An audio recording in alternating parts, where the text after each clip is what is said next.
मारी खबर। राम राम, आप देख रहे हो मारी बोली मारी खबर। मैं आपके साथ देश नैन मोर और आगे इस बुलेटिन में आपने दिखावांगी ठेठ हरियाणवी अंदाज में, हरियाणवी बोली में हरियाणा की सारी छोटी बड़ी खबर। आज इसकी शुरुआत सबसे पहला करांगे पश्चिम बंगाल में, जिसने बीजेपी ने बम्पर जीत दर्ज करी है उस खबर तय। तो पश्चिम बंगाल विधानसभा चुनाव का रिजल्ट आज आ गया है। रुझान कुछ है और कुछ परिणाम है, लेकिन बीजेपी एड़ा बड़ी और ऐतिहासिक जीत दर्ज करती नजर आ रही है। बीजेपी सरकार बनाने पर पूरे देश में बीजेपी के कार्यकर्ता नेता जश्न मना रहे हैं। हरियाणा में बीजेपी आड़ा नेता भी गदगद नजर आए। भाजपा ने खूब लड्डू बांटे और पटाखे फोड़े हैं। ढोल नगाड़ा पर जमकर नाचते नजर आए बीजेपी के नेता और कार्यकर्ता।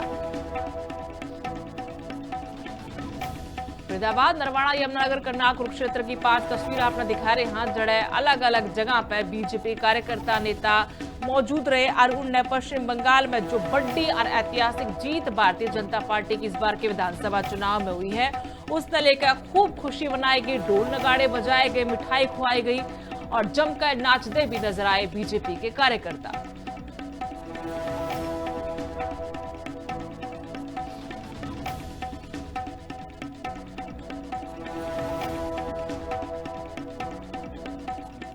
नेतृत्व में जो देश की सीमाएं मजबूत हुई हैं, देश की सेनाएं मजबूत हुई हैं, देश की आर्थिक हालत मजबूत हुई है और देश में रेलवे हो, हाईवे हो, एयरवे हो, एजुकेशन हो, हेल्थ हो, हर क्षेत्र में जो अभूतपूर्व विकास हुआ है, आज बंगाल के लोगों ने उस विकास को चुना है। वो भी चाहते हैं कि मोदी जी के नेतृत्व में बंगाल भी विकास के मार्ग पर तेजी से आगे बढ़े।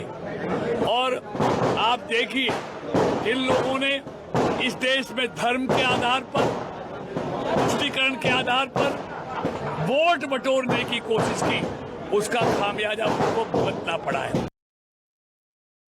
सबसे बड़ी श्रद्धांजलि तो आज श्यामा प्रसाद मुखर्जी जी, जो हमारे प्रथम राष्ट्रीय अध्यक्ष जनसंघ के हुए हैं, जिन्होंने देश की एकता और अखंडता के लिए अपना सर्वस्व बलिदान कर दिया। देश की आजादी के बाद जिन्होंने कुर्बानी देने का काम किया, जिन्होंने कहा था कि एक देश के अंदर 2 विधान, 2 संविधान, 2 प्रधान नहीं चलेंगे, नहीं चलेंगे। वो पश्चिम बंगाल से जो आवाज उठी थी, इसने पूरे देश की एकता और अखंडता को मजबूत किया था। ऐसे महान नायक को भी हम अपने श्रद्धासुमन अर्पित करते हैं। आज अवश्य ही उनकी आत्मा को एक बहुत बड़ा संतोष मिला होगा और देश के अंदर फेडरल सिस्टम जो पश्चिम बंगाल के अंदर रौंदा जा रहा था, अब उसको मजबूती मिलेगी।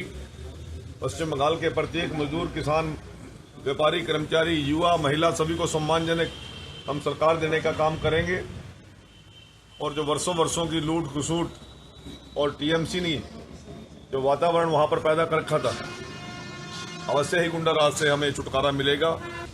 और भारतीय जनता पार्टी की सरकार बनने के लिए मैं पूरे देशवासियों को बहुत बहुत बधाई देता हूं। भारतीय जनता पार्टी के उन कार्यकर्ताओं को जाता है जिन्होंने बड़ी विपरीत परिस्थितियों में अनेकों बलिदान दिए, भारतीय जनता पार्टी के बीच में वातावरण बनाया। और केंद्रीय नेतृत्व और प्रदेश नेतृत्व को जाता है जिन्होंने कार्यकर्ताओं का उत्साह बनाए रखा, उनको उत्साहित किया और देश भर में जनहित के कार्य को बंगाल की जनता तक हम पहुंचाएंगे। और सबसे बड़ी बात, इस चुनाव में हमने वहां की जनता के साथ कनेक्ट किया अपने आप को।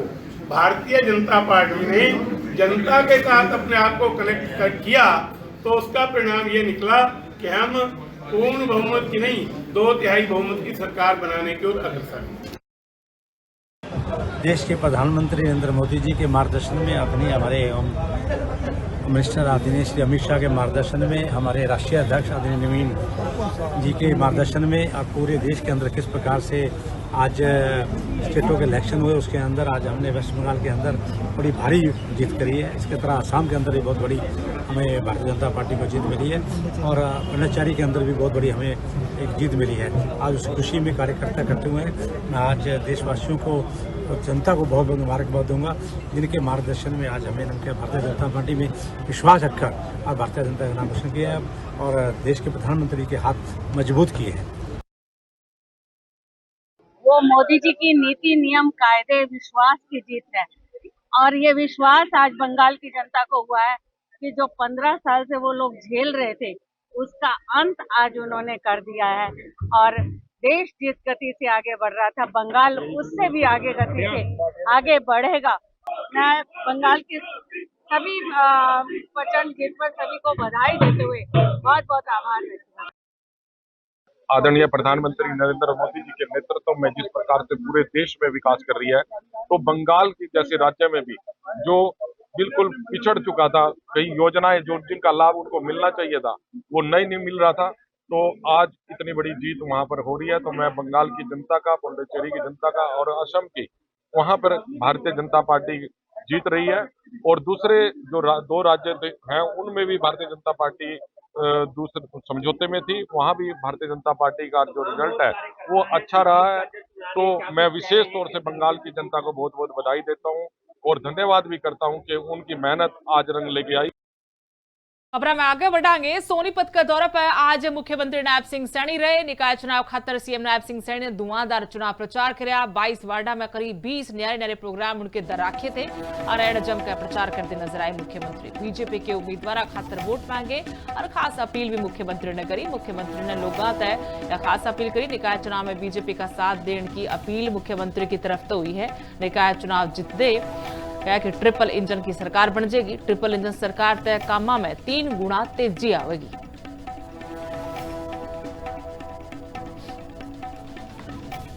साथियों, आज 4 तारीख है, 6 दिन का समय शेष बचा है। 10 तारीख को वोटिंग है।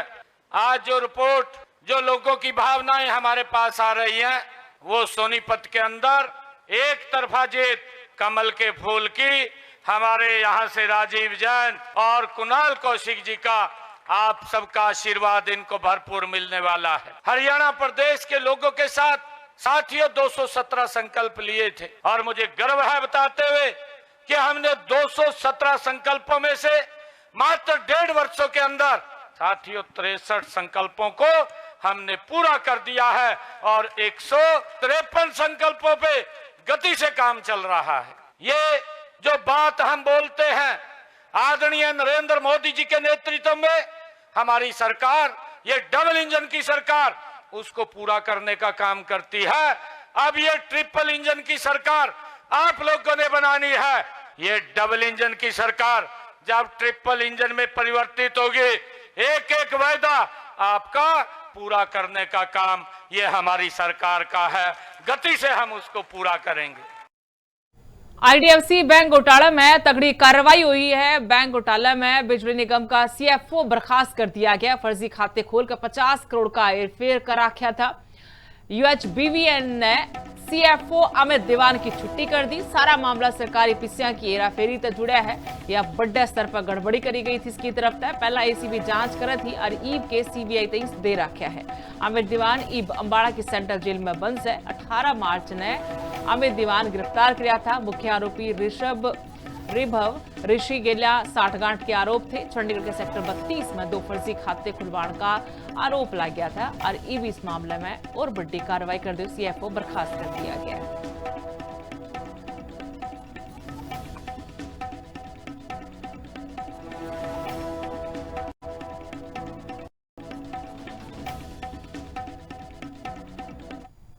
नेता प्रतिपक्ष भूपेंद्र सिंह हुड्डा ने बड़ा बयान दिया है। निकाय चुनाव में कांग्रेस की जीत का दावा करा है भूपेंद्र सिंह हुड्डा ने। क्या 3 निगमा में कांग्रेस की हवा है और जीत पक्की से। 11 साल में विकास बिल्कुल नहीं हुआ, सड़क टूटी पड़ी है। हरियाणा के सीएम पंजाब के चक्कर काटने लग रहे हैं। राजधानी का दौरे होने के बाद भी पंचकुला में विकास नाम की कोई चीज नहीं है। पंचकुला निगम में 160 करोड़ का मोटा घोटाला हुआ। महिला आरक्षण पर भी हुड्डा ने खरी सुनाई। सत्ता पक्ष नहीं और क्या कि 2023 में महिला आरक्षण बिल पास हो गया था। ईब सरकार ने 2026 में जाके नोटिफिकेशन जारी करने से बीजेपी महिला आरक्षण बिल ने जानबूझकर लटकाने लग रही है।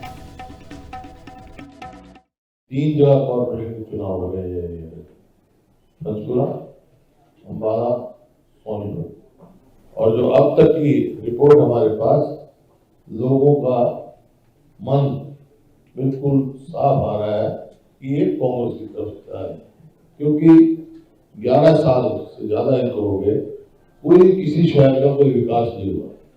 या आप कहीं जाओ, टूटी हुई सड़कें, सीवरेज का, मतलब शहर का जो होना चाहिए था, पंचकुला शहर जो हमारा एक किस्म से राजधानी है और चंडीगढ़ से बेटर प्लान है, चंडीगढ़ से बढ़िया इसका विकास होना चाहिए।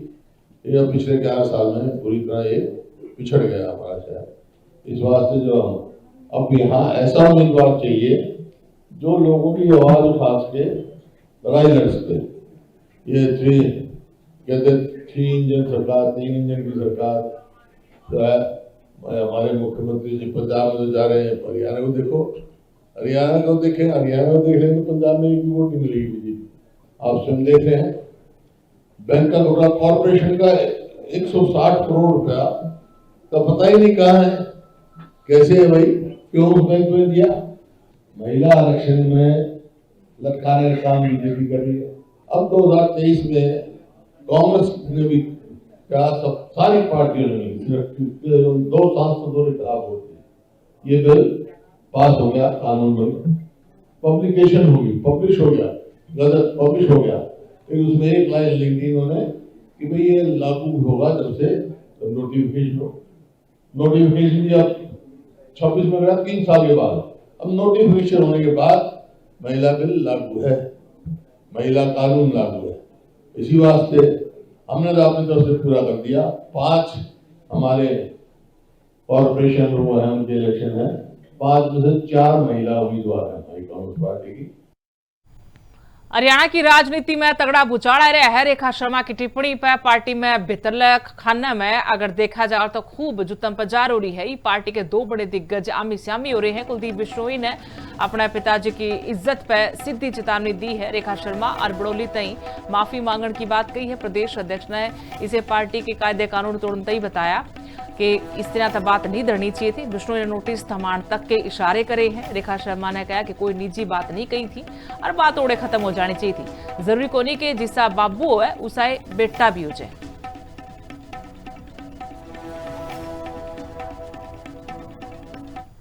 ऐसी नौसिखिया बात आज प्रदेश के अध्यक्ष ने करी।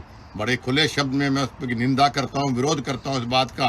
एक ऐसा व्यक्ति जिसकी खुद की चलो कोई औकात नहीं, लेकिन आप प्रदेश के अध्यक्ष के रूप में बैठे हो, इसलिए बीजेपी ने आपको चाहे थोपा या बनाया है। चौधरी भजन लाल जी सम्मानित व्यक्ति को के आगे जी या चौधरी लगाना उसकी समझा नहीं आपने। कैथल में आप जाके बोलते हो कि ये उनके उस लुगाई का व्यक्तिगत बीजेपी का कोई लेना नहीं है, और यहाँ आप कहते हो कोई भजन लाल जी के बारे में बोला ही नहीं, और कोई जी नहीं, चौधरी नहीं। ये आपकी औकात है, ये आपकी हैसियत है। चौधरी भजन लाल जी इस हरियाणा प्रदेश के बहुत लंबे समय तक मुख्यमंत्री रहे हैं, और ये जरूरी नहीं होता कि जैसा बाप हो बेटा भी वैसा ही हो, और बहुत सारे उदाहरण हैं। मैं इस बात को लंबी ना करते हुए चौधरी भजन लाल जी के बारे में कोई भी व्यक्तिगत आरोप रेखा शर्मा जी ने नहीं लगाया था। मैंने स्पष्ट भी किया था कि वो चुनावी सभा थी और उनके शब्दों के चयन में चूक हुई है, और जिस प्रकार से ये एक सोशल मीडिया के माध्यम से कुलदीप बिश्नोई ने जिस बात को बढ़ाने का काम किया है, हम उसको नोटिस जारी करेंगे और उसका जवाब मांगेंगे। कैबिनेट मंत्री डॉक्टर अरविंद शर्मा का बड़ा बयान आया है। रेखा शर्मा के बयान पर उन्होंने जवाब दिया कि चौधरी भजन लाल हरियाणा खातर घना काम करके गए हैं। चौधरी भजन लाल मारे खातर आदरणीय है। कुलदीप बिश्नोई की नाराजगी पर भी उन्होंने कहा कि मिल बैठ कर बात करांगे तो लिगड़ जाएगा।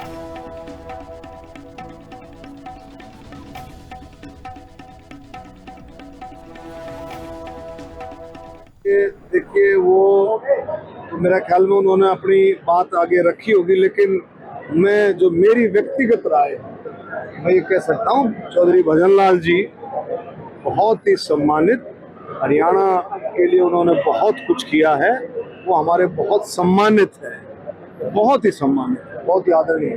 कुलदीप बिश्नोई भी अब नाराज नजर आ रहे हैं इस मामले को लेकर। उनका कहना है कि जो बड़ौली जी ने जो बयान दिया है, रेखा शर्मा जी ने जो बयान दिया है, वो जो है बिल बैठ करके बातचीत करके कुछ न कुछ रास्ता इस बात का निकले।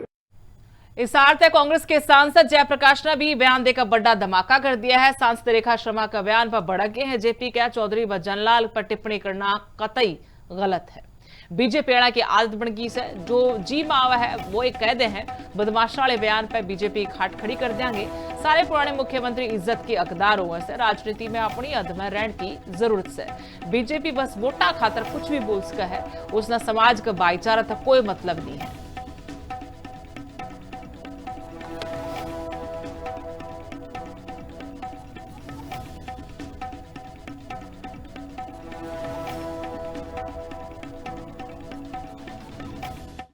ये जो वाक्य बोले हैं, उन्होंने शब्द बोले हैं, वाक्य में निंदनीय है और सब ने ही इसकी निंदा करनी चाहिए और इनके शब्दों के साथ साथ उतनी ही निंदा भारतीय जनता पार्टी के अध्यक्ष की करनी चाहिए।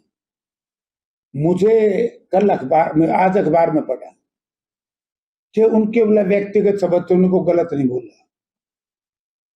मैं भाजपा के प्रदेश अध्यक्ष साहब को पूछना चाहता हूं,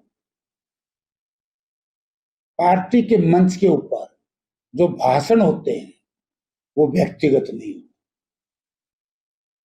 वो पार्टी की नीति, पार्टी प्रोग्राम के तहत होते हैं और आप वहां बैठे थे तो आपकी जिम्मेवारी है। मतलब कितनी आसानी से कह दिया कि वो तो उनके व्यक्तिगत का क्या मतलब। और जिस तरीके से इसको, ये तो मैं कह सकता हूं कि आज भाजपा में अहंकार आ गया। और यहां नहीं, आप देखिए जब भी पार्लियामेंट का सेशन मैंने 2 साल से देखा है, भारतीय जनता पार्टी की टोटल लीडरशिप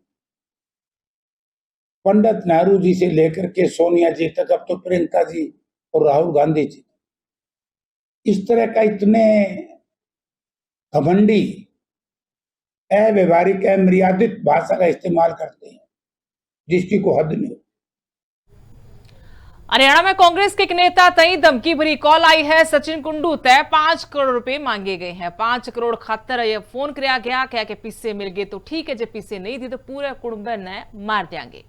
फोन उस टाइम आया जब सचिन कुंडू एक प्रोग्राम में थे। वहीं पालडांडा के सामने 2024 में विधानसभा का चुनाव भी सचिन कुंडू ने लड़ा था। पुलिस में अब शिकायत दी है, केस दर्ज हो गया है, मामले की जांच आगे करी जा रही है।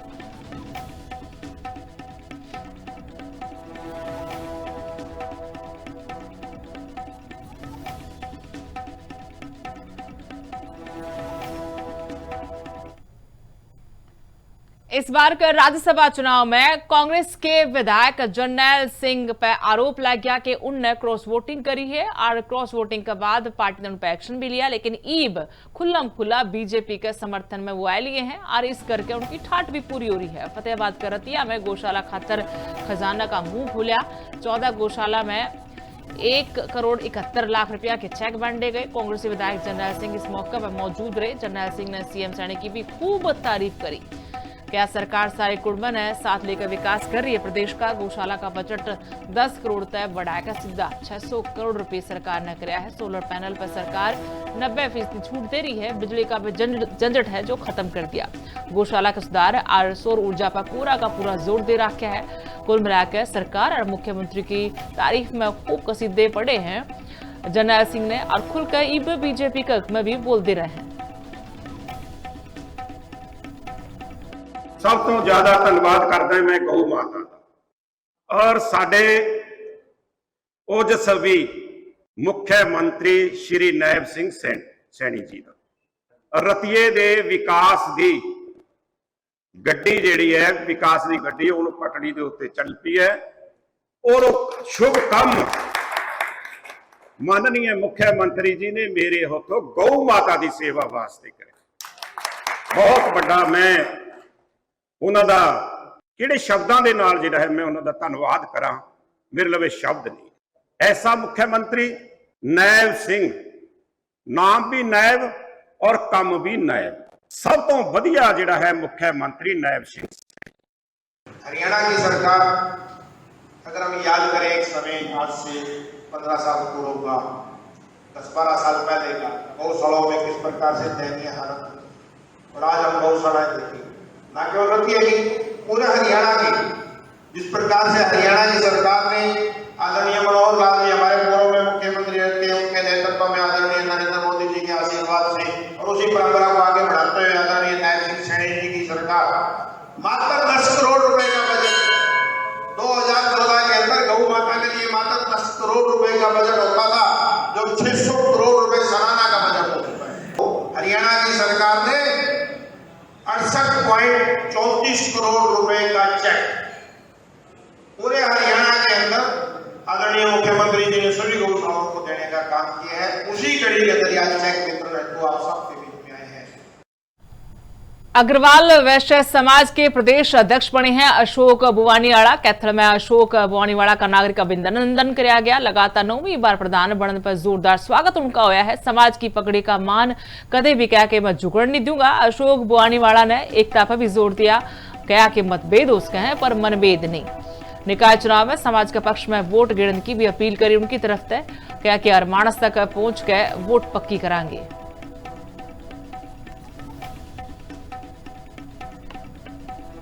हम लोग चर्चा हो रही थी, अभी मीडिया वाले पूछ रहे थे भाई साहब चुनाव लड़ोगे क्या कैथल से? भाई बात चुनाव तो भिवानी से लड़ूंगा, लेकिन यहाँ समाज के आदमी को चुनाव लड़ाना चाहता और समाज का आदमी चस्लूपी आ जाए, अच्छे कांग्रेस से कोई और आ जाए, हम लोग तो उसका समर्थन करने आएंगे। आज भी कर रहे हो, पहले भी करते रहेगा। एक तो आपकी जो पगड़ी है उसका मान गिरने नहीं दूंगा, ईमानदारी से करता हूँ, और आपके सिरों को बेचूंगा नहीं। इन 2 सूत्रों पे काम कर रहा हूँ। पूरे हरियाणा के अंदर वैश्य समाज के सिर बेचूंगा नहीं और आपकी पगड़ी को नीचे गिरने नहीं दूंगा। इस बात को लेकर मैं आपके बीच में आया, आपसे निवेदन करने आया हूँ कि आप सारे मिलकर इस बात के लिए लड़ाई लड़ो कि हमारे को जो पहले हमारा लीडर आएगा समाज का, उसके कहने से वोट देंगे और हमारे से कोई भी कैंडिडेट मांगने आए पहले अपना मन ना बढ़ाओ, पहले ही एक दिन पहले मन बढ़ा लेते भाई मैं तो बीजेपी को वोट दूंगा। खबर सोनीपत है जड़े ऑपरेशन का पाछे एक लुगाई की मौत होगी और घरकियाना अस्पताल में खूब हंगामा कराया। आरोप भी बड़े लगाए हैं। सकया की सर्जरी में छोटी आंत काट दी और इससे हालत और गणी बिगड़ गई। दूरबीन आले ऑपरेशन की जगह सीधा चीरा मार के ऑपरेशन कर दिया। घरकिया का यो भी आरोप और दावा है कि बिना बताए पूरा का पूरा ये ऑपरेशन का सिस्टम बदल दिया गया। दूसरे ऑपरेशन का नाम पे पैसे मांगने के आरोप लाए गए। खून ज्यादा लिकड़न तय इस लुगाई की जान चली गई। वीडियो और ऑडियो में डॉक्टर ने भी अपनी गलती मानी है। क्या कि थारा का रोज मैं रोटी बनाकर भेजूंगी, थारी मां की कमी पूरी करने की कोशिश करी जाएगी।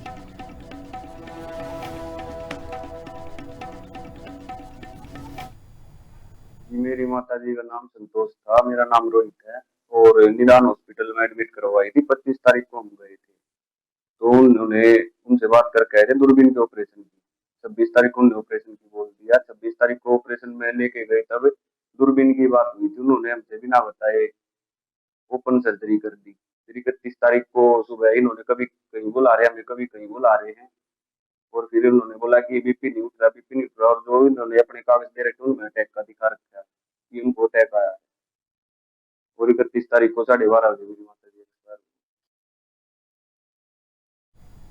और मारी बोली मारी खबर में आज इतना है। राम राम।